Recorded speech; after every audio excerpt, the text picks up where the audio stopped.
श्री रानी स्वरूप कंवर भटियानी जी हैं, जो कि 18वीं शताब्दी के अंदर जैसलमेर के जोगीदास जी गांव में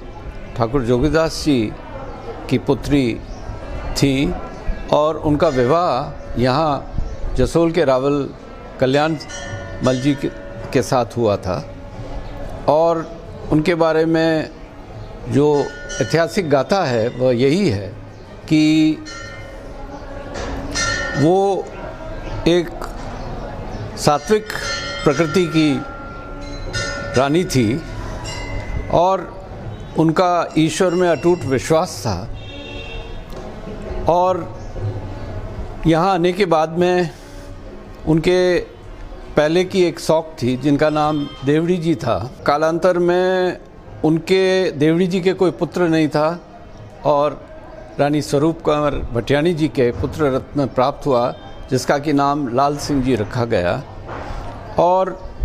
उसके बाद में उनकी दासियों ने उनकी शौक देवड़ी जी को काफ़ी भड़काया और उससे उनके विरुद्ध कर दिया, जबकि रानी भटियानी जी ने उनको आश्वासन दिया था कि कालांतर में आपके भी पुत्र रत्न होगा, तो इससे आप कोई फिक्र नहीं करें। लेकिन उस दुष्प्रभाव में दासी के आने के उन्होंने जब एक दिन तीज के त्यौहार में रानी भटियानी जी बाहर पूजा के लिए गई हुई थी अपने पुत्र को उनको सौंप के, तो उन्होंने उसको दूध में जहर मिला के दे दिया और जहर का असर इतना भयानक था कि वो उस बालक की तत्काल मृत्यु हो गई। जब वो रानी जी वापस आई भटियानी जी, तो बच्चे की हालत देख करके वो इतनी विवल हो गई कि कुछ ही समय बाद उन्होंने स्वयं प्राण त्याग दिया। और उसके बाद में